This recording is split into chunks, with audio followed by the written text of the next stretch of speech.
U.S.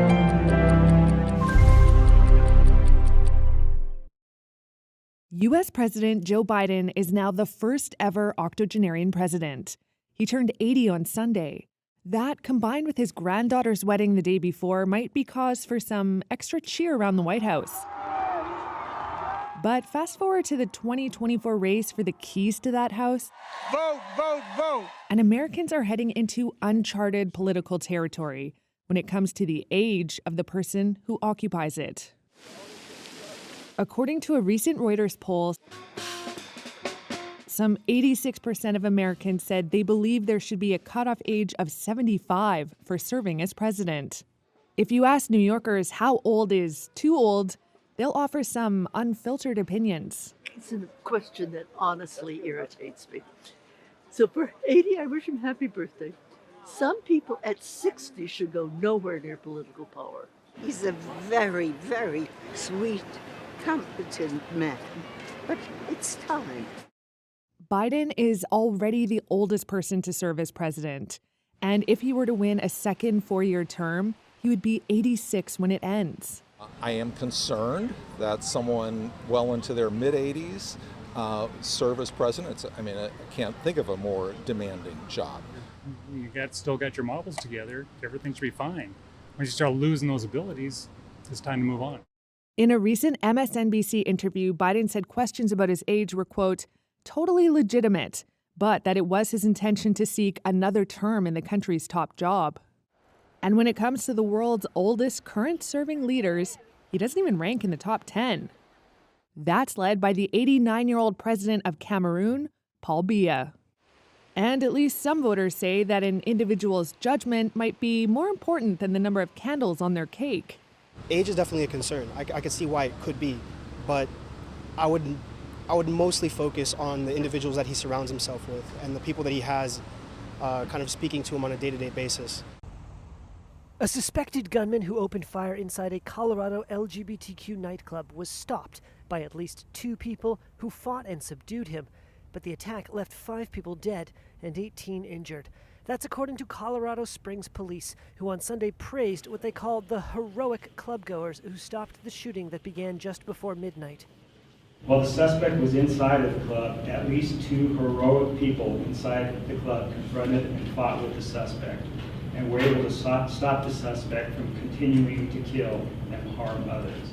Police identified the suspect as Anderson Lee Aldrich, a 22-year-old man who was taken into custody. In a statement on Facebook, Club Q, which describes itself as an adult-oriented gay and lesbian nightclub, called Saturday night's events a, quote, hate attack. Authorities said they were investigating whether the attack was motivated by hate. The motive of the crime is part of the investigation, and whether this was a hate crime is part of that investigation. The shooting is reminiscent of the 2016 attack on the Pulse nightclub in Orlando, Florida, where a gunman killed 49 people before he was shot dead by police. Colorado has seen previous mass shootings, including the 1999 Columbine High School massacre and the 2012 attack on a movie theater in Aurora. Club Q is a safe haven for our LGBTQ citizens.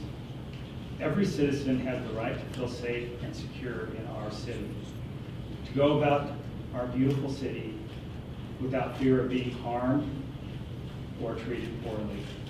I'm so terribly saddened and heartbroken. Colorado Springs Police Chief Adrian Vasquez said at a press conference on Sunday morning that 2 firearms were found at the scene, adding the suspect used a long rifle during the rampage. Find the courage to overcome that. Countries finally came to an agreement at the COP27 climate summit early on Sunday. It sets up a loss and damage fund to help poor countries being battered by climate disasters, but does not boost efforts to tackle the emissions causing them. After tense negotiations that ran through the night, the Egyptian COP27 presidency released the final text for a deal and called a plenary session to quickly push it through. Negotiators made no objections as COP27's president, Sameh Shoukry, rattled through the final agenda items in the Egyptian resort of Sharm el-Sheikh. I now invite the COP to adopt the decision entitled Funding Arrangements for Responding to Loss and Damage Associated with the Adverse Effects of Climate Change. The swift approval for creating a dedicated loss and damage fund still left many of the most controversial decisions on the fund until next year, including who should pay into it. Delegates praised the breakthrough on setting up the fund as climate justice for its aim in helping vulnerable countries cope with storms, floods and other disasters being fuelled by rich nations' historic carbon emissions. But some felt the deal did not go far enough, including EU climate policy chief Frans Timmermans. This is the make or break decade. But what we have in front of us is not enough of a step forward for people and planet. It does not bring enough added efforts from major emitters to increase and accelerate their emissions cuts. It does not bring a higher degree of confidence that we will achieve the commitments made under the Paris Agreement and in Glasgow last year. It does not address the yawning gap between climate science and our climate policies. COP26 President Alok Sharma was also critical of the final text in his closing comments. Emissions peaking before 2025, as the science tells us, is necessary. Not in this text. Clear follow-through on the phase-down of coal. Not in this text. A clear commitment to phase out all fossil fuels. Not in this text. And the energy text weakened in the final minutes. Friends, I said in Glasgow that the pulse of 1.5 degrees was weak. Unfortunately, it remains on life support. Small island nations facing a climate-driven rise in sea level had pushed for the loss and damage deal, but lamented a lack of ambition on curbing emissions. The two-week summit, billed as the African COP, has been seen as a test of global resolve to fight climate change, even as a war in Europe, energy market turmoil and rampant consumer inflation distract international attention. Malaysia's political leaders scrambled on Sunday to secure support from rivals a day after a general election produced a hung parliament, with no coalition winning a parliamentary majority.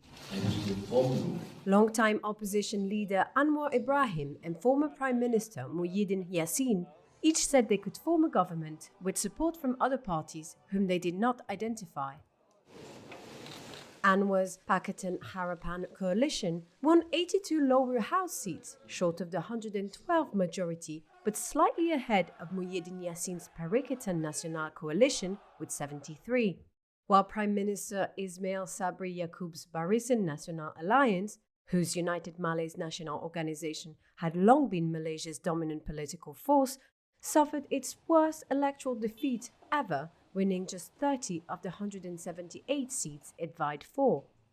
Political analyst Azrul Hadi Abdullah Sani said the election showed that the country is more divided than expected. I think rural Malays have rejected corruption, looking for more cleaner and stable government.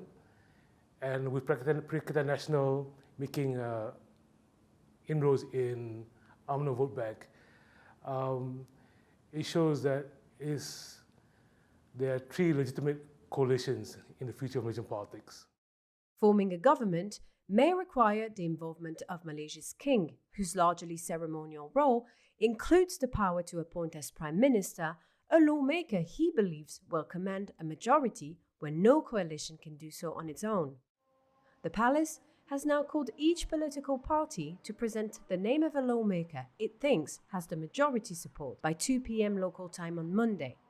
A record number of Malaysians voted, with many like Daniel hoping to end a spell of political uncertainty which has had 3 prime ministers in as many years. Just disappointed in general because I don't think the country is moving well. It's a fair representation of democracy in this country, but it's not a result I was hoping for. Without a clear winner, the uncertainty could persist as Malaysia faces slowing economic growth and rising inflation. The wintry scene in Hamburg, New York on Sunday could almost be idyllic. But with more than 6 feet of snow reported in parts of the region in a matter of days, people here know it will take a ton of work to dig out. Mike Miller was getting to it on Saturday. Despite staring down a snow pile nearly as tall as him, he said he's seen worse. I've been through several, and I would say this is probably the third most amount of snow I've seen. Squalls began blowing in from Lake Erie and Lake Ontario on Thursday. The state's second largest city of Buffalo more than doubled its previous one-day snowfall record on Saturday with more than 16 inches, according to the National Weather Service. There have been flight cancellations and road closures. Even kids were having a hard time finding a silver lining. It would be like a Winter Wonderland, but with like no candy. About 150 National Guard members have been deployed to help with snow removal. New York Governor Kathy Hochul said on Saturday. She said a request for a federal emergency declaration is also in the works. So far, at least 2 people have died of apparent heart attacks while shoveling. And the snow may not let up just yet. According to the National Weather Service, conditions could persist through Monday morning.